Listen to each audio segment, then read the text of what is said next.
অন্য যারা আছে একটু বলি ক্রেতা বিক্রেতা, দ্রব্য মূল্য বাজার। আবার ক্রেতা বিক্রেতা, দ্রব্য মূল্য বাজার। ক্রেতা আল্লাহ, ক্রেতা আল্লাহ, বিক্রেতা মুমিনগণ, দ্রব্য জানমাল, মূল্য জান্নাত, বাজার জিহাদের ময়দান। ক্রেতা আল্লাহ, বিক্রেতা মুমিনগণ, দ্রব্য জানমাল, মূল্য জান্নাত, বাজার জিহাদের ময়দান। আল্লাহ তাআলা বলেন, ইন্নাল্লাহা ইশতারা, নিশ্চয়ই আল্লাহ ক্রয় করে নিয়েছেন, আল্লাহ হলেন ক্রেতা, মিনাল মুমিনিনা, মুমিনদের থেকে, মুমিনরা হলো বিক্রেতা, আনফুসাহুম ওয়া আমওয়ালাহুম, তাদের জানমাল, জানমাল হলো দ্রব্য, বিআন্না লাহুমুল জান্নাহ, এই জানমাল নামক দ্রব্যের মূল্য পরিশোধ করবে আল্লাহর দেওয়া জান্নাত দিয়ে। ইউকাতিলুনা ফি সাবিলিল্লাহ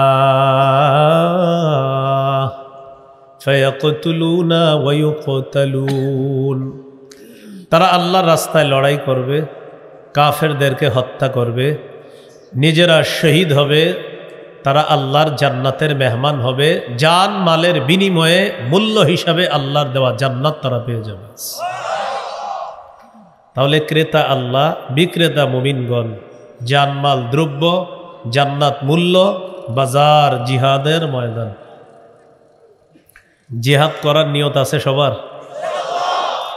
জিহাদের নিয়ত না থাকলে মুনাফিকি মৃত্যু হবে। সহিহ মুসলিমের বর্ণনা 1910 নম্বর হাদিস, ক্বালা রাসূলুল্লাহ সাল্লাল্লাহু আলাইহি ওয়াসাল্লাম, মান মাতা ওয়া লাম ইয়াগযু ওয়া লাম ইউহাদ্দিস বিহি নাফসাহু মাতা আলা শু'বাতিন মিনান নিফাক, কোন ব্যক্তি মৃত্যুবরণ করলো, জিহাদ করল না অথবা জিহাদের সংকল্প করল না, জিহাদের নিয়ত রাখল না, সে মুনাফিকি মৃত্যুবরণ করল। আবু দাউদের হাদিস 2504 নম্বর হাদিস, ক্বালা রাসূলুল্লাহ সাল্লাল্লাহু আলাইহি ওয়াসাল্লাম, জাহিদুল মুশরিকিনা বিআমওয়ালিকুম ওয়া আনফুসিকুম ওয়া আলসিনাতিকুম। রাসূলুল্লাহ সাল্লাল্লাহু আলাইহি সাল্লাম বলেন, তোমরা মুশরিকদের বিরুদ্ধে লড়াই করো তোমাদের সম্পদ দিয়ে, তোমাদের জান দিয়ে, তোমাদের জবান দিয়ে। সম্পদ দিয়ে লড়াই করতে হবে, জান দিয়ে লড়াই করা, আরেকটা হলো জবান দিয়ে লড়াই করা। 90 ভাগের বেশি আমরা মুসলমান। ইদানিংকালে আমাদের দেশের সামান্য কিছু মুশরিকদের ভাবসাব এমন যে তারা 90 ভাগের বেশি মুসলমানের উপর আধিপত্য বিস্তার করতে চায়। ইতিমধ্যে এদেশের মুসলমানগণ জানান দিয়েছে, তাদের মাঝে কিছু বিষয়ে সামান্য মতভেদ হতে পারে, থাকতে পারে, কিন্তু মুসলমানরা এদেশে যারা আছি আমরা, আমাদের মধ্যে মনোভেদ নাই, আমাদের মন এক, মতের অমিল কিছু হলেও আমাদের মনের অমিল নাই। ইতিমধ্যে এটা আমাদের প্রতিবেশী রাষ্ট্র ভালো করে বুঝতে পারছে। তো রাসূলুল্লাহ সাল্লাল্লাহু আলাইহি সাল্লাম বললেন, মুশরিকদের বিরুদ্ধে লড়াই করো, সম্পদ দিয়ে লড়াই করো, জান দিয়ে লড়াই করো, জবান দিয়ে লড়াই করো। 28 নম্বর পারা 11 নম্বর পৃষ্ঠা সূরাতুস সফফি 10 থেকে 13 নম্বর আয়াতে আল্লাহ বলেন, ইয়া আইয়ুহাল্লাযীনা আমানু হাল আদুল্লুকুম আলা তিজারা তুনজিকুম মিন আযাবিন আলীম। হে ঈমানদারগণ, আমি কি তোমাদেরকে এমন একটা ব্যবসা সম্পর্কে বলবো যে ব্যবসা তোমাদেরকে যন্ত্রণাদায়ক আযাব থেকে মুক্তি দিবে? সেই ব্যবসাটা কি? তুমিনুনা বিল্লাহ, তোমরা আল্লাহকে বিশ্বাস করবা, ওয়া রাসূলি, রসুলকে বিশ্বাস করবা, وتجاهدون في سبيل الله بأموالكم وأنفسكم তোমরা তোমাদের জানমাল নিয়ে আল্লাহর রাস্তায় লড়াই করবা, এটা হলো ব্যবসা। এই ব্যবসা যদি কেউ করতে পারে, এই ব্যবসা তাকে যন্ত্রণাদায়ক আযাব থেকে রক্ষা করবে। এটা 1 নাম্বার উপকার। 2 নাম্বার, যালিকুম খায়রুল লাকুম ইন কুনতুম তা'লামুন, তোমরা যদি জানতে এই ব্যবসা তোমাদের জন্য কল্যাণ। 3 নাম্বার উপকার, ইয়াগফির লাকুম যুনুবাকুম, আল্লাহ তোমাদের আগের সব গুনাহ মাফ করে দিবেন। 4 নাম্বার উপকার, ওয়ায়ুদখিলকুম জান্নাতিন তাজরি মিন তাহতিহাল আনহার, তোমাদেরকে এমন বাগানে প্রবেশ করাবেন যেই বাগানের তলদেশ দিয়ে নহর সমূহ প্রবাহিত হবে। 5 নাম্বার, ওয়া মাসাকিনা তাইয়িবাতান ফি জান্নাতি আদ, চিরস্থায়ী বসবাসের জান্নাতে তোমাদেরকে মনোভূত বাসস্থান আল্লাহ দান করবেন। যালিকাল ফাউজুল আযীম, আল্লাহ বলেন এটাই মহান সফলতা। 6 নাম্বার পুরস্কার, ওয়া উখরা তুহিব্বুনাহা, তোমাদের মনোভূত আরো পছন্দনীয় নেয়ামত আল্লাহ তোমাদেরকে দান করবেন, যেমন নাসরুম মিনাল্লাহ ওয়া ফাতহুন করিব, আল্লাহর পক্ষ থেকে সাহায্য দুনিয়াতেই তোমাদের কাছে আসবে আর আসন্ন বিজয় আল্লাহ তোমাদেরকে দান করবে। তাহলে সংক্ষেপে একটু বুঝি। আল্লাহ বলেন এমন একটা ব্যবসার কথা বলবো যে ব্যবসাটার উপকারিতা কি। 1 নাম্বার, যন্ত্রণাদায়ক আযাব থেকে রক্ষা করবে। 2 নাম্বার, এই ব্যবসাটাই কল্যাণ। 3 নাম্বার, এই ব্যবসার কারণে অতীতের সব গুনাহ মাফ। 4 নাম্বার, এই ব্যবসার কারণে এমন জান্নাতে আল্লাহ প্রবেশ করাবেন যার তলদেশ দিয়ে নহরসমূহ প্রবাহিত হয়। 5 নাম্বার, এই ব্যবসার কারণে তোমাদেরকে মনোভূত বাসস্থান আল্লাহ দান করবেন। 6 নাম্বার, আল্লাহ তোমাদেরকে পছন্দনীয় আরো অনেক নিয়ামত দান করবেন। সেই ব্যবসা কি? আল্লাহ বলেন আল্লাহর প্রতি ঈমান রাখা, রসুলের প্রতি ঈমান রাখা, জান মাল নিয়ে আল্লাহর রাস্তায় লড়াই করলে এই উপকার আল্লাহ দান করবেন। সূরাতুল হুজুরাত 15 নম্বর আয়াত, 26 পারা 16 নম্বর পৃষ্ঠা আল্লাহ তাআলা বলেন, ইন্নামাল মুমিনুনাল্লাযীনা আমানু বিল্লাহ ওয়া রাসূলিহি সুম্মা লাম ইয়ারতাবু ওয়া জাহাদু বিআমওয়ালিহিম ওয়া আনফুসিহিম ফি সাবিলিল্লাহ উলাইকা হুমুস সাদিকুন। আল্লাহ তাআলা বলেন খাঁটি মুমিন হলো তারা যারা আল্লাহকে বিশ্বাস করে, রসুলকে বিশ্বাস করে, একটুও সন্দেহ করে না, যারা জান মাল নিয়ে আল্লাহর রাস্তায় লড়াই করে। আল্লাহ বলেন তারাই হলো খাঁটি ইমানদার। আমি আল্লাহ তাদেরকে খাঁটি সত্যবাদী বলে ঘোষণা করলাম। মনে রাখবেন, আল্লাহর প্রতি ঈমান, রসুলের প্রতি ঈমান, জান মাল নিয়ে আল্লাহর রাস্তায় জিহাদ করা, লড়াই করা, এই 3 গুণ যার মধ্যে সব সময় থাকবে, আল্লাহ বলেন সেই খাঁটি মুমিন। জিহাদের মানসিকতা সদা সর্বদা আমাদের মধ্যে লালন করতে হবে, ধারণ করতে হবে। এই নিয়ত রাখতে হবে, আমাদের দেশের বিজ্ঞ মুফতি সাহেবরা কখনো যদি জিহাদের ফতুয়া দেয় তো সবার আগে আমি ইনশাল্লাহ জিহাদে যাব, ইনশাল্লাহ। এরকম নিয়ত রাখতে হবে ইনশাল্লাহ।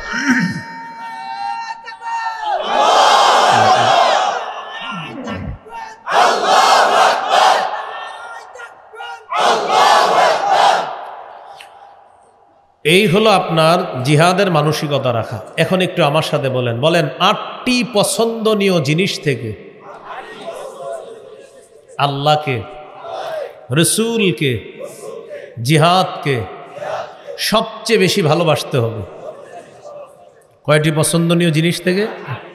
সূরাতুত তাওবা 24 নম্বর আয়াতে আল্লাহ তাআলা বলেন, কুল ইন কানা আবাউকুম ওয়া আবনাউকুম ওয়া ইখওয়ানুকুম ওয়া আজওয়াজুকুম ওয়া আশীরাতুকুম ওয়া আমওয়ালুন ইকতারাফতুমুহা ওয়া তিজারাতুন তাখশাউনা কাসাদাহা ওয়া মাসাকিনু তারদাউনাহা আহাব্বা ইলাইকুম মিনাল্লাহি ওয়া রাসূলিহি ওয়া জিহাদিন ফি সাবিলিহি ফাতারাব্বাসু হাত্তা ইয়াতিয়াল্লাহু বিআমরিহি।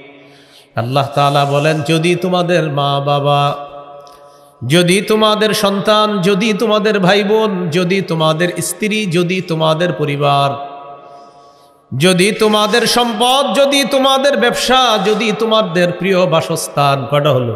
8টা। যদি তোমাদের মা বাবা, যদি তোমাদের সন্তান, যদি তোমাদের ভাই বোন, যদি তোমাদের স্ত্রী, যদি তোমাদের পরিবার, যদি তোমাদের ব্যবসা, যদি তোমাদের সম্পদ, যদি তোমাদের ব্যবসা, যদি তোমাদের প্রিয় বাসস্থান আল্লাহর চাইতে, রসুলের চাইতে আর জিহাদের চাইতে বেশি প্রিয় হয়, ফাতারাব্বাসু হাত্তা ইয়াতিয়াল্লাহু বিআমরিহি, তাহলে অপেক্ষা করো, আল্লাহ তাআলা গজব নিয়ে আসবে, এই অপেক্ষা করো। নাউযুবিল্লাহ। কি শিখলাম? বিপরীতটা শিখতে হবে। মা বাবার চাইতে, সন্তানের চাইতে, ভাই বোনের চাইতে, স্ত্রীর চাইতে, পরিবারের চাইতে, সম্পদের চাইতে, ব্যবসার চাইতে, বাসস্থানের চাইতে আল্লাহকে, রসুলকে, জিহাদকে বেশি ভালোবাসতে হবে। এই হলো 8টি পছন্দনীয় জিনিসের চেয়ে আল্লাহকে, রসুলকে আর জিহাদকে বেশি ভালোবাসতে হবে। আল্লাহ তাআলা তৌফিক দান করেন। আবু দাউদের হাদিস 2484 নম্বর হাদিস, 2484।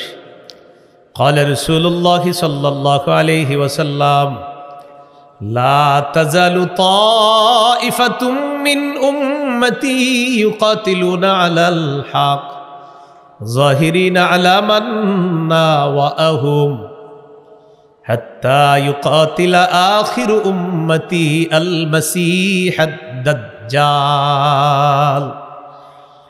রাসূলুল্লাহ সাল্লাল্লাহু আলাইহি সাল্লাম বলেন, আমার উম্মতের একটা দল সদা সর্বদা হকের পক্ষে লড়াই করবে, সদা সর্বদা তারা হকের পক্ষে জিহাদ করবে, শত্রুদের বিরুদ্ধে তারা বিজয় অর্জন করবে।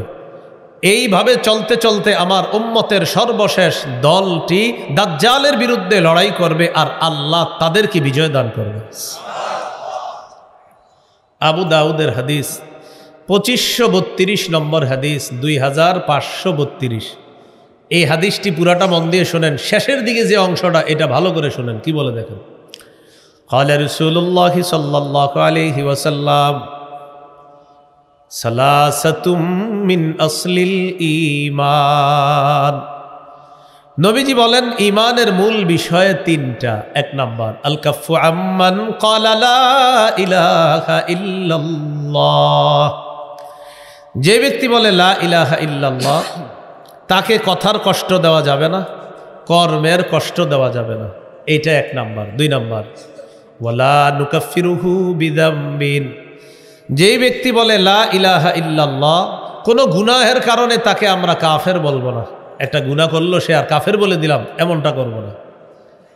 এটা মুফতি সাহেবদের কাজ, এটা ফতুয়া বিভাগের কাজ, কারো উপর ফতুয়া লাগানো। 3 নাম্বার ওয়ালা নুখরিজুহু মিনাল ইসলামি বিআমাল। কোন মুসলমান যদি বলে লা ইলাহা ইল্লাল্লাহ, এই মুসলমানের কোন কর্মকাণ্ড দেখেই আমরা তাকে ইসলাম থেকে বের করে দিব না। মানে একটা কাজ দেখে বলে দিলাম, শুধু মুসলমান না, না এটা আমার আপনার কাজ না, এটা বলবে, এটা বড় বড় দায়িত্বশীল যারা মুফতি সাহেব তাদের কাজ। তাহলে যে বলে লা ইলাহা ইল্লাল্লাহ, তাকে কথা কর্মের কষ্ট দেওয়া যাবে না। যে বলে লা ইলাহা ইল্লাল্লাহ, তাকে কোনো গুনাহের কারণে আমরা সাধারণ ঠুসঠাস কাফের বলে ফেলবো না। যে বলে লা ইলাহা ইল্লাল্লাহ, কোনো একটা কর্ম দেখে তাকে আমরা ইসলাম থেকে সে বের হয়ে গেছে এমনটা আমরা সচরাচর বলে ফেলবো না। নবী বলেন এই হলো ঈমানের মূল বিষয় 3টা। এরপর বলেন ওয়াল জিহাদু মাজিন মুনদু বাসানি আল্লাহ।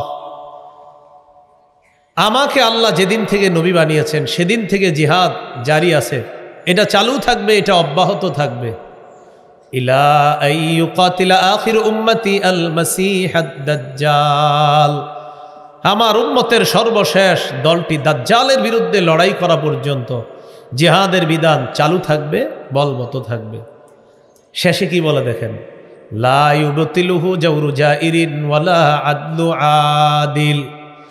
কোন জালেমের জুলুম, কোন বিচারকের বিচার জিহাদের বিধান বাতিল করতে পারবে না। কোন দেশের বিচারক যদি বলে জিহাদ নিষিদ্ধ, মুসলমানদের দায়িত্ব হবে পাল্টা বলে দেওয়া তুমি নিষিদ্ধ।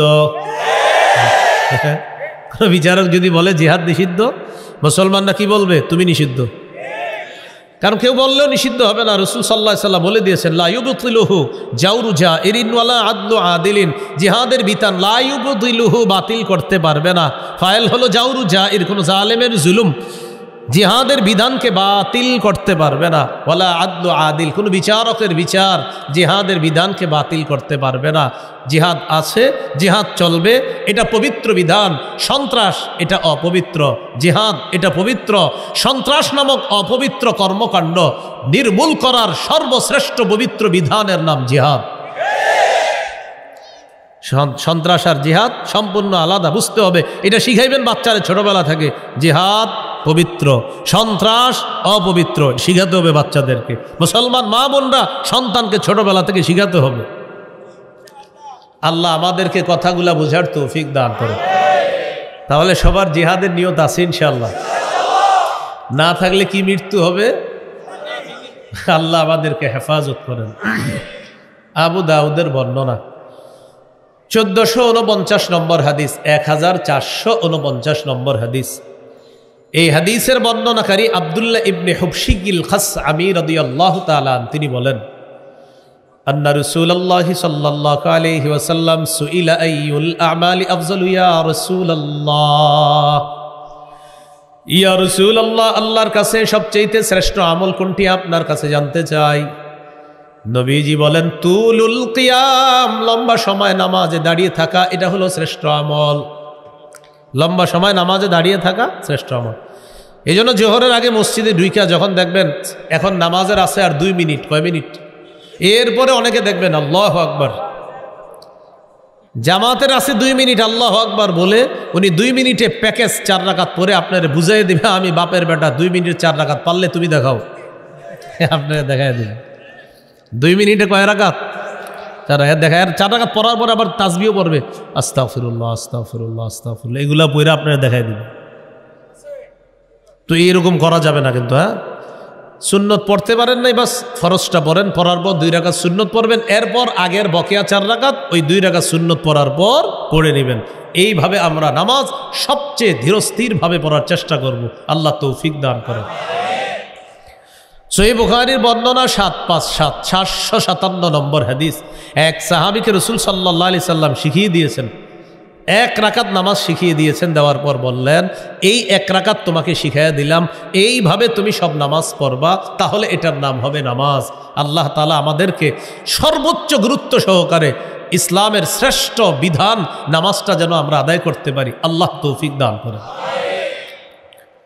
তো নবীজির প্রশ্ন করলেন, কোন ইবাদত শ্রেষ্ঠ? নবীজি বললেন, তুলুল কিয়াম, লম্বা সময় দাঁড়িয়ে থাকা। দেখেন, এটা শীতকাল চলতেছে, রাত্রে একটু তাহাজ্জুদ পড়ার চেষ্টা করবেন ইনশাআল্লাহ। হাদিসের একটা কিতাব আছে সহিহুত তারগীব, এই কিতাবের 630 নম্বর হাদিস। এই হাদিসের মধ্যে আসছে, রাজুলুন কামা ফি লাইলাতিন বারিদাতিন মিন ফিরাশিহি ওয়া লিহাফিহি ওয়া দিসারিহি ফাকামা সুম্মা তাওয়াদ্দা সুম্মা কামা ইলাস সালাহ। এক ব্যক্তি প্রচণ্ড শীতের রাত, ল্যাপ কম্বল বিছানা ছেড়ে উঠছে, ওঠার পর অজু করছে, করার পর নামাজের মধ্যে দাঁড়িয়েছে। এই ব্যক্তিকে দেখে আল্লাহ তাআলা খুশিতে হাসতে থাকে।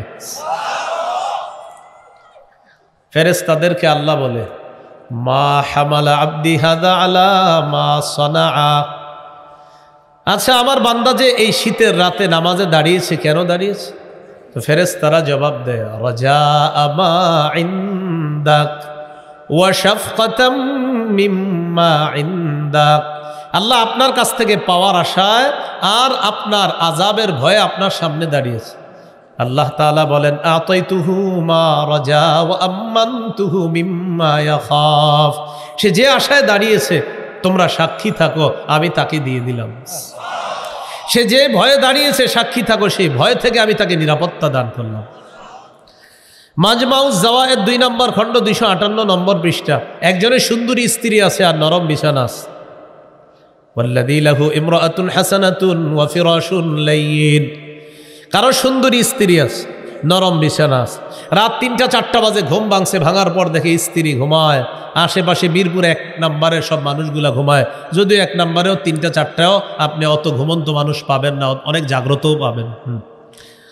জাগ্রত পাবেন যাদেরকে, এদের অনেকে ভালো কাজে পাবেন, কিন্তু বেশিরভাগ যাদেরকে পাবেন সেই কাজটা যে কি কাজ আল্লাহ তাআলা ভালো জানেন। তো যাই হোক, এখন আপনি ওই টাইমে উঠলেন, ওঠার পর আপনি ওযু করলেন, করার পর আপনি নামাজে দাঁড়াইলেন। ইউহিব্বু ওয়া ইয়াস্তাবশিরু ওয়া ইয়াদহাকু, পাশে সুন্দরী স্ত্রী, নরম বিছানা, আর এই ব্যক্তি তাহাজ্জুদে দাঁড়িয়ে গেছে। এই ব্যক্তিকে আল্লাহ ভালোবাসে, তার প্রতি আল্লাহ খুশি হয়, তাকে দেখে আল্লাহ হাসতে থাকে।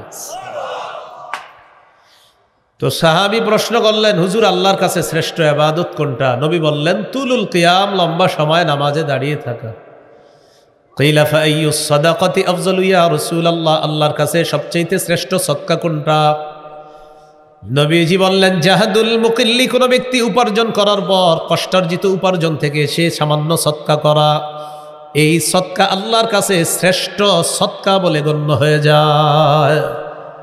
3 নম্বর, কিলা ফাআইয়ুল হিজরাতি আফযালু ইয়া রাসূলুল্লাহ, হুজুর আল্লাহর কাছে শ্রেষ্ঠ হিজরত কোনটি? নবীজি বললেন, মান হাজারা মা হারামাল্লাহু আলাইহি, আল্লাহ যা হারাম করেছেন এই হারাম কাজ থেকে বেঁচে থাকা, এটা আল্লাহর কাছে শ্রেষ্ঠ হিজরত বলে গণ্য হয়ে যায়। কিলা ফাআইয়ুল জিহাদি আফযালু ইয়া রাসূলুল্লাহ, প্রশ্ন করা হলো আল্লাহর কাছে সবচেয়ে শ্রেষ্ঠ জিহাদ কোনটি? নবীজি বললেন, মান জাহাদাল মুশরিকিনা বিমালিহি ওয়া নাফসি, কোন ব্যক্তি যদি নিজের জান মাল নিয়ে আল্লাহর রাস্তায় মুশরিকদের বিরুদ্ধে লড়াই করে, এই জিহাদ আল্লাহর কাছে শ্রেষ্ঠ জিহাদ বলে গণ্য হয়ে যায়। কিলা ফাআইয়ুল কতরি আশরাফু ইয়া রাসূলুল্লাহ, ইয়া রাসূলুল্লাহ, আল্লাহর কাছে সবচেয়ে শ্রেষ্ঠ শাহাদাত কোনটি? সবচেয়ে শ্রেষ্ঠ হত্যাকাণ্ড কোনটি? নবীজি বললেন, মান উহরিকা দামুহু ওয়া উকিরা জাওয়াদুহু, কোন ব্যক্তিকে জিহাদের ময়দানে শহীদ করা হলো আর তার ঘোড়াটাকেও শহীদ করা হলো, এই হত্যাকাণ্ড, এই শাহাদাত আল্লাহর কাছে সবচেয়ে মর্যাদাপূর্ণ শাহাদাত। বলেন শাহাদাত, আবার বলেন। তাহলে নতুন আলোচনা, শাহাদাত, শহীদ হওয়া। প্রথমে জানলাম ক্রেতা আল্লাহ, বিক্রেতা মুমিনগণ, দ্রব্য জানমাল, মূল্য জান্নাত, আর ময়দান হলো, বাজার হলো জিহাদের ময়দান। জিহাদের ময়দানে জিহাদ করা লাগে, জিহাদ বিষয়ে জানলাম। জিহাদ করতে করতে শহীদ হওয়া লাগতে পারে, তো শহীদ হব কি না এটার ভূমিকা একটা হাদিস জানি, তিরমিজির বর্ণনা, 1656 নম্বর হাদিস। قال رسول الله صلى الله عليه وسلم لا يكلم أحد في سبيل الله والله أعلم بمن يكلم في سبيله إلا جاء يوم القيامة اللون لون الدم والريح ريح المس।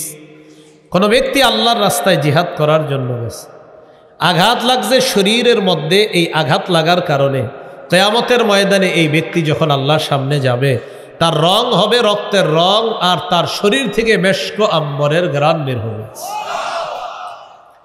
তিরমিজির হাদিস, 1655 নম্বর হাদিস। قال رسول الله صلى الله عليه وسلم ثلاث حق على الله عونهم। নবী বলেন, 3 ব্যক্তিকে সাহায্য করা আল্লাহ নিজের উপর ওয়াজিব করে নেয়। 1 নাম্বার, আল মুজাহিদু ফি সাবিলিল্লাহ, কোন ব্যক্তি যদি আল্লাহর রাস্তায় জিহাদ করে, এই মুজাহিদকে, মুজাহিদের পরিবারকে সাহায্য করা আল্লাহ নিজের উপর ওয়াজিব করে নেয়। 2 নাম্বার, ওয়াল মুকাতাবুল্লাযী ইউরিদুল আদা, কোন গোলাম তার মনিবের সাথে চুক্তিবদ্ধ হয়েছে, এই পরিমাণ টাকা দিলে মনিব তাকে আজাদ করে দিবে, এই গোলামকে গোলামের জিনজির থেকে মুক্ত করার জন্য আল্লাহ তাকে সাহায্য করা নিজের উপর ওয়াজিব করে নেয়।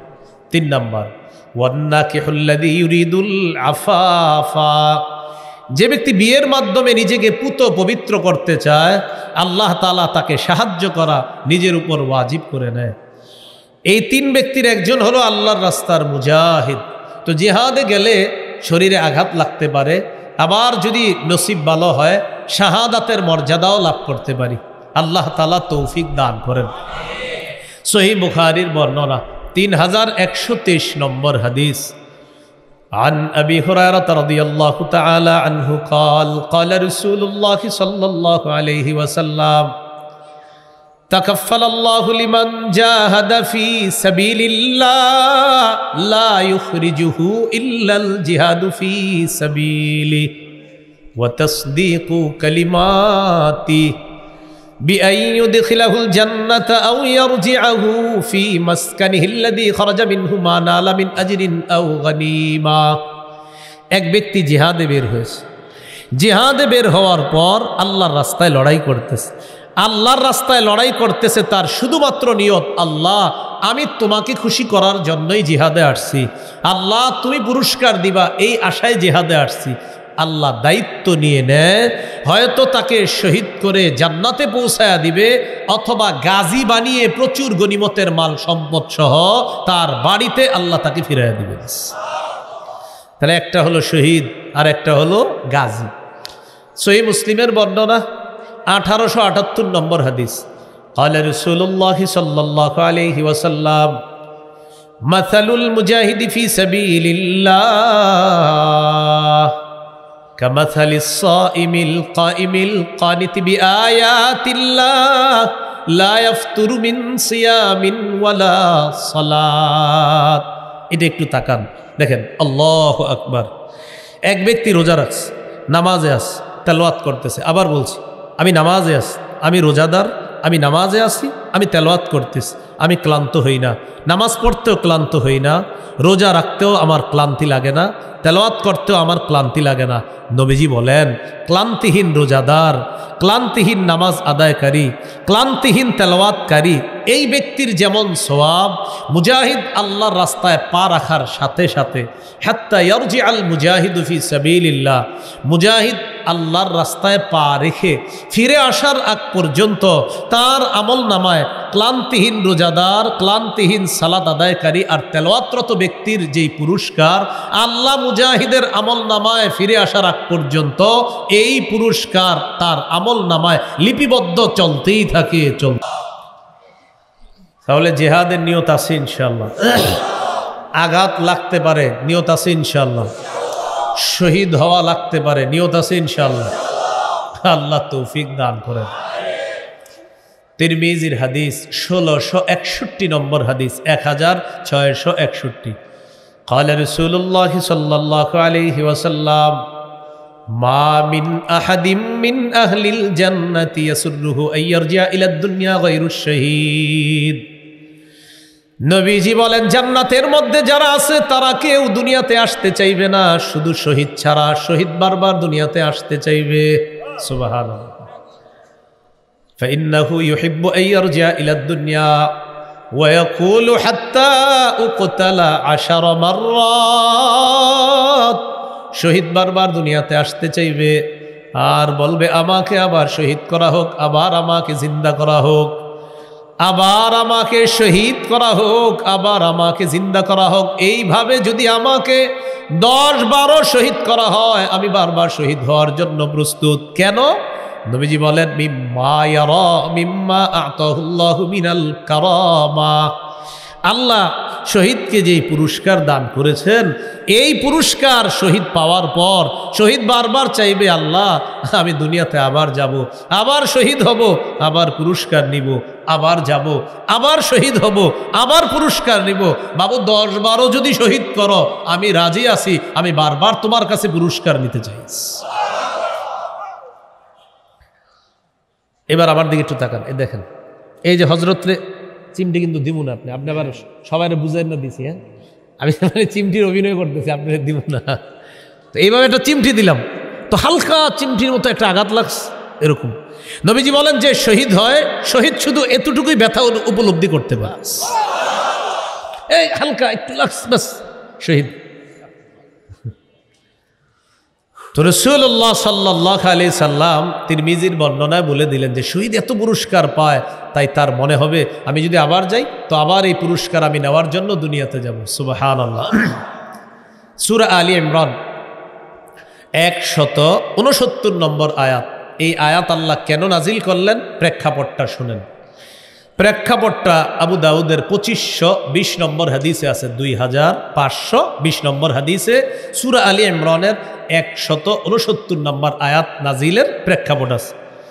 এই হাদিসের বর্ণনাকারী আব্দুল্লাহ ইবনে আব্বাস রাদিয়াল্লাহু তাআলা আনহুমা তিনি বলেন, ক্বালা রাসূলুল্লাহ সাল্লাল্লাহু আলাইহি ওয়াসাল্লাম লাম্মা উসিবা ইখওয়ানুকুম বিউহুদিন জাআলাল্লাহু আরওয়াহাকুম ফি জাওফি তাইরিন খুদরিন। সুবহানাল্লাহ।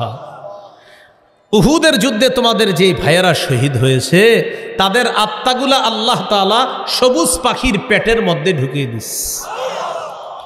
তারিদু আনহারুল জান্নাহ ওয়া তাকুলু মিন সিমারিহা ওয়া তা'বি ইলা কানাদিলা মিন যাহাবিন মুআল্লাকাতিন ফি জিল্লিল আরশ।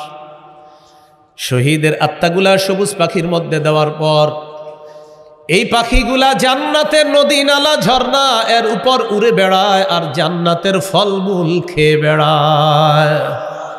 মজার বিষয় দেখেন, উঠতে উঠতে খাইতে খাইতে তারা আরশের ছায়ার নিচে স্বর্ণ দ্বারা তৈরি করা ফানুস আছে, ফানুস, এই ফানুসের মধ্যে গিয়ে শহীদের আত্মারা বসবে। বসার পর আপোষে গল্প করবে। এবার শহীদরা, সুবহানাল্লাহ, আপোষে গল্প। তো এক শহীদ আরেক শহীদের সাথে গল্প শুরু। মুফাসসিরিনে কেরামের কেউ কেউ বলেন এটা বদরের যুদ্ধের শহীদগণের কথা, আর আব্দুল্লাহ ইবনে আব্বাস রাদিয়াল্লাহু তাআলা আনহুমার মত দ্বারা বোঝা যায় এটা উহুদের যুদ্ধের শহীদের কথা। আপনি যেই শহীদে হোক না কেন শহীদদের ব্যাপারে রাসূল বলতেছেন। তো শহীদরা তখন বসবে।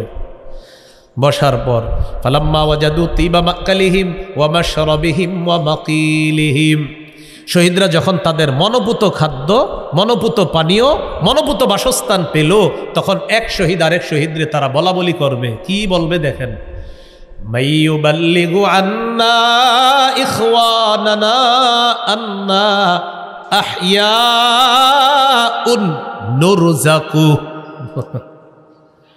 শহীদরা বলা বলি করবে, আচ্ছা আমাদের খবরগুলা দুনিয়াবাসীকে কে জানাতে পারবে যে আমরা জীবিত আর আমাদেরকে রিজিক দেওয়া হয়? শহীদরা বলা বলি করবে, আমরা যে জীবিত কথাটা জানাবে কি দুনিয়াতে? তো শহীদরা বলে, এটা কি দরকার জানানো? খালি আল্লাহ ইয়াজহাদু ফিল জিহাদি ওয়ালা ইয়ানকুলু ইনদাল হার, যাতে আমাদের দুনিয়ার জীবিত ভাইয়েরা জিহাদের প্রতি অনাগ্রহ না দেখায়, জিহাদের সময় যেন তারা অলসতা না করে। তাই আমাদের খবরটা দুনিয়ায় আমাদের ভাইদেরকে জানানো দরকার। কে জানাইতে পারবে? আল্লাহ তাআলা জবাব দিচ্ছেন, আনা উবাল্লিগু হুম আনকুম, আমি তোমাদের বিষয়টা দুনিয়ার মানুষদের কাছে পৌঁছে দিব। তখন আল্লাহ তাআলা সূরা আলী ইমরানের 169 নম্বর আয়াত নাজিল করলেন, ওয়ালা তাহসাবান্নাল্লাযীনা কুতিলু ফী সাবিলিল্লাহি আমওয়াতা। 4 পারা 11 নম্বর পৃষ্ঠা, হাফিজি কোরআন মাজিদ অনুযায়ী সূরা আলী ইমরান 169 নম্বর আয়াতে আল্লাহ বলেন, ওয়ালা তাহসাবান্নাল্লাযীনা কুতিলু ফী সাবিলিল্লাহি আমওয়াতা। যারা আল্লাহর রাস্তায় শহীদ হয়ে গেছে, যারা আল্লাহর রাস্তায় শহীদ হয় তাদেরকে মৃত বলো না, বাল আহইয়াউন ইনদা রাব্বিহিম ইউরযাকুন, তারা জীবিত, তাদেরকে তাদের রবের কাছে পুরস্কার দেওয়া হয়। মাজার মসজিদের মুয়াজ্জিন সাহেবরা চিনেন? হাফেজ মাওলানা এমদাদুল ইসলাম সাহেব না? এখনো আছে? এখন সানি ইমাম সাহেব, ওনার একটা গজল আছে দেখবেন, মুজাহিদ হয় শহীদ মরে যায় না, তোমরা তাদেরকে মৃত বলো না। এরকম অনেক আগে আমরা ক্যাসেটে শুনছি, মুজাহিদ হয় শহীদ মরে যায় না, তোমরা তাদেরকে মৃত বলো না। ওনার একটা এরকম গজল ছিল, আগে উনি সুন্দর সুন্দর গজল গাইতেন। তো যাই হোক, আচ্ছা আচ্ছা, এখনো গজল গায়। তো এখন সানি ইমাম, এখন ইমাম সাহেব। তো হজরতের এই গজলটা দেখবেন, উনি সুন্দর কথা বলছে, মুজাহিদ হয় শহীদ মরে যায় না, তোমরা তাদের কবু মৃত বলো না। আমার পুরোপুরি বাংলাটা মনে নেই, বাকি এরকমই বিষয়বস্তু। তো দেখবেন চমৎকার গাইছে গজলটা। তো বাস্তব কথা, সূরা আলী ইমরানের 169 নম্বর আয়াতে আল্লাহ বলেন, ওয়ালা তাহসাবান্নাল্লাযীনা কুতিলু ফী সাবিলিল্লাহি আমওয়াতা, যারা আল্লাহর রাস্তায় শহীদ হয় তাদেরকে মৃত মনে করো না, তাদেরকে মৃত বলবা না। এখানে তাহসাবান্নাস সূরা বাকারায় আছে, ওয়ালা তাকুলু লিমান ইউকতালু ফি সাবিলিল্লাহি আমওয়াত, যারা আল্লাহর রাস্তায় শহীদ হয় তাদেরকে মৃত বলো না। সূরা আল ইমরানে আছে মৃত মনে করো না, আর সূরা বাকারায় আছে তাদেরকে মৃত বলো না। বাল আহইয়াউন, সূরা বাকারা আছে ওয়ালাকিন লা তাশউরুন, তোমরা বুঝো না তারা যে জীবিত। আর সূরা আল ইমরানে আছে তারা জীবিত, শুধু জীবিতই না, তাদেরকে আল্লাহর কাছে রিজিক দেওয়া হয়েছে। ফারিহিনা বিমা আতাহুমুল্লাহু মিন ফাদলিহি, আল্লাহ তাদেরকে যে পুরস্কার দান করেছেন এই পুরস্কার নিয়ে তারা সন্তুষ্ট, তারা আনন্দিত, তারা উল্লাসিত। সুবহানাল্লাহ। শহীদরা এমন কি পুরস্কার পায় যে পুরস্কার পেয়ে তারা এত আনন্দিত? একটা স্যাম্পল শুনেন, পুরাপুরি কিন্তু নবী বলে নাই যে আল্লাহ যে কি পুরস্কার দিবে এটা শহীদরা পাওয়ার কারণে বারবার মনে হবে দুনিয়াতে যাব, আবার জিন্দা হব, আবার শহীদ হবো, এটা নবী বললেন। এরপরে নবীজি সাল্লাল্লাহু আলাইহি সাল্লাম কিছু পুরস্কারের কথা আমাদেরকে জানাইছে। তিরমিজির হাদিস 1663 নম্বর হাদিস। এই হাদিসে 6টা পুরস্কারের কথা আছে, যদি পারেন একটু মনে রাখার চেষ্টা করবেন। قال رسول الله صلى الله عليه وسلم للشهيد عند الله 6 خصال, নবীজি বলেন আল্লাহর কাছে শহীদের স্পেশাল 6টা মর্যাদা, 6টা পুরস্কার। কয়টা? 1 নাম্বার, ইগফারু লাহু ফি আউয়ালি দাফআতিন ওয়া ইউরা মাকআদুহু মিনাল জান্নাহ, শহীদের শরীরের রক্তের প্রথম ফোঁটাটা পরে আগের সবগুলা গুনাহ মাফ হয়ে যায়, আর ওই মুহূর্তে জান্নাতে তার আসনটা তাকে দেখানো হয়। আমি আপনাদেরকে আমার দেশের মতো বুঝাই দিই, দেখেন মানে সহজভাবে বুঝাই দিই, বাঙালি মানুষ বুঝাই দিই। যে শহীদ মরতেছে, রক্তের ফোঁটাটা পড়তেছে, আল্লাহ তো জানে যে তিনি শহীদ হবে, আগের গুনাহ মাফ, আর জান্নাতের আসনটা দেখানো হয়। মানে এই শহীদ শোনো, এই তুমি এই যে শহীদ হবা, তুমি শহীদ হবা আর এখানে থাকবা, শহীদ হবা এখানে থাকবা, এখানে থাকবা। এবার বুঝছেন নি সবাই? তো এটা হলো প্রথম পুরস্কার, ইগফারু লাহু ফি আউয়ালি দাফআতিন ওয়া ইউরা মাকআদুহু মিনাল জান্নাহ, প্রথম ফোঁটাটা পড়ার সাথে সাথে আগের সব গুনাহ মাফ, আর ওই মুহূর্তে জান্নাতে তার আসনটা তাকে দেখানো হয়। 2 নম্বর, ওয়া ইউজারু মিন আযাবিল কবরি, আমরা যে তাকে কবর দিব, কবরের আযাব থেকে তাকে নিরাপত্তা দেওয়া হয়। 3 নম্বর, ওয়া ইয়ামানু মিনাল ফাজাইল আকবার, কিয়ামতের ময়দানের বিভীষিকাময় মুহূর্ত, জাহান্নামের আযাব থেকে সে নিরাপত্তা লাভ করবে। 4 নম্বর, ওয়ায়ুদউ আলা রাসিহি তাজুল ওয়াকারিল ইয়াকুতাতু মিনহা খায়রুম মিনাদ দুনিয়া ওয়া মা ফিহা, জান্নাতের মরমর পাথর খচিত মুকুট শহীদের মাথায় পরিয়ে দেওয়া হবে। এই মরমর পাথরের দাম কত? দুনিয়ার মধ্যে যা কিছু আছে এর চাইতে আরো দাম আছে। 5 নম্বর, 5 নম্বরটা কি বলবো? সবাই বলেন, জোরে বলেন। ওয়ায়ুযাওয়াজু সিনতাইনি ওয়া সাবঈনা যাওজাতাম মিনাল হুরিল আইন, 72 জন হুরকে শহীদের সাথে বিয়ে দেওয়া হবে।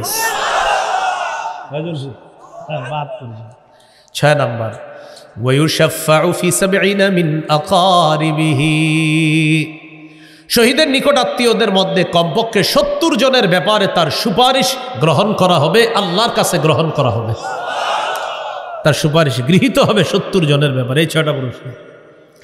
এই জন্য রাসূলুল্লাহ সাল্লাল্লাহু আলাইহি সাল্লাম বলেন, সহিহ বুখারী 2797 নম্বর হাদিস, قال رسول الله صلى الله عليه وسلم والذي نفسي بيده لوددت أني أقتل في سبيل الله ثم أحيا ثم أقتل ثم أحيا ثم أقتل ثم أحيا ثم أقتل ثم أحيا ثم أقتل। নবীজি বলেন, আল্লাহর কসম আমার মন চায় আমি শহীদ হব, আবার আমাকে জিন্দা করা হবে, আবার শহীদ হব, আবার আমাকে জিন্দা করা হবে, আবার শহীদ হব, আবার আমাকে জিন্দা করা হবে। হাদিসের ভাষ্য অনুযায়ী বোঝা যায় নবী চান আমাকে যতবার শহীদ করা হবে আমি চাই ততবার আবার জিন্দা করা হোক, আবার শহীদ করা হোক। তাহলে শহীদ হওয়ার নিয়ত আছে ইনশাআল্লাহ।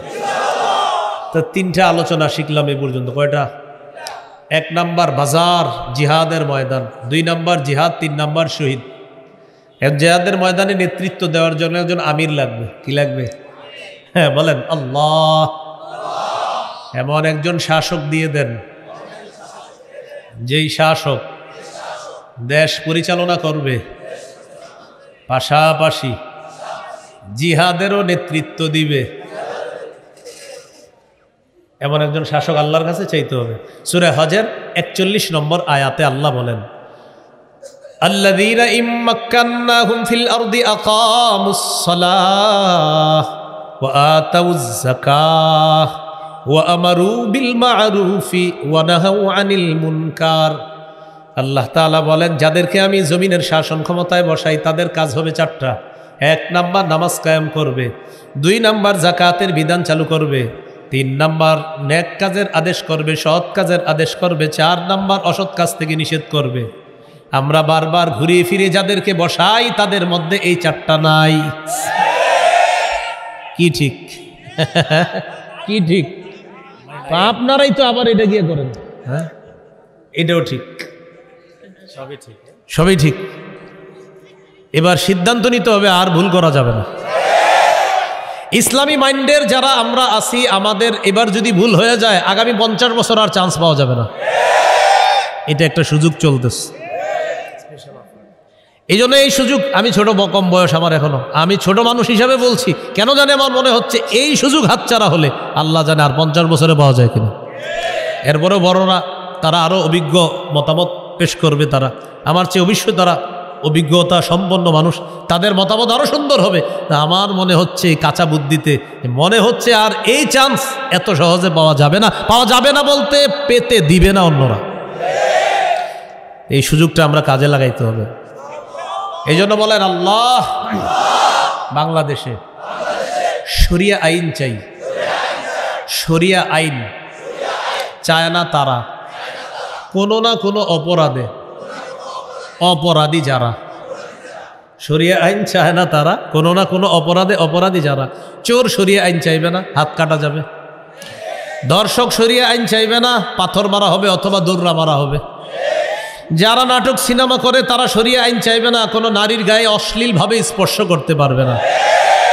এই জন্য শরিয়া আইন যদি চালু হয়, যত অপরাধী চোর বাটপার আছে তাদের জন্য বাধা হবে শরিয়া আইন। তাই শরিয়া আইনের বিকল্প নাই। আল্লাহ আমাদের দেশে শরিয়া আইন চালুর ব্যবস্থা করে দেন। তাহলে একজন শাসক চাই, যে শাসক দেশ চালাবে, আবার জিহাদের ময়দানেও কি দিবে? নেতৃত্ব দিবে। সূরা নিসা 59 নম্বর আয়াত আল্লাহ তাআলা বলেন, ইয়া আইয়ুহাল্লাযীনা আমানু আতিউল্লাহ ওয়া আতিউর রাসূল ওয়া উলিল আমরি মিনকুম। হে ঈমানদারগণ, তোমরা আল্লাহর আনুগত্য করো, রাসূলের আনুগত্য করো, তোমাদের মধ্যে যারা শাসক তাদের আনুগত্য করো। রাসূলের আনুগত্য, আল্লাহর আনুগত্য, রাসূলের আনুগত্য, শাসক দায়িত্বশীল আমিরের আনুগত্য, তাদের আনুগত্য করা। আল্লাহর আনুগত্য নিঃশর্তভাবে করতে হবে। রাসূলের আনুগত্য আল্লাহর হুকুমে নিঃশর্তভাবে করতে হবে। আমিরের, শাসকের আনুগত্য নিঃশর্তভাবে করা যাবে না। আমির যদি কোরআনের বিরুদ্ধে কথা বলে, হাদিসের বিরুদ্ধে কথা বলে, আমির যদি কোরআন সুন্নাহর অপব্যাখ্যা করে, এই আমিরের কথা শোনাও যাবে না, মানাও যাবে না।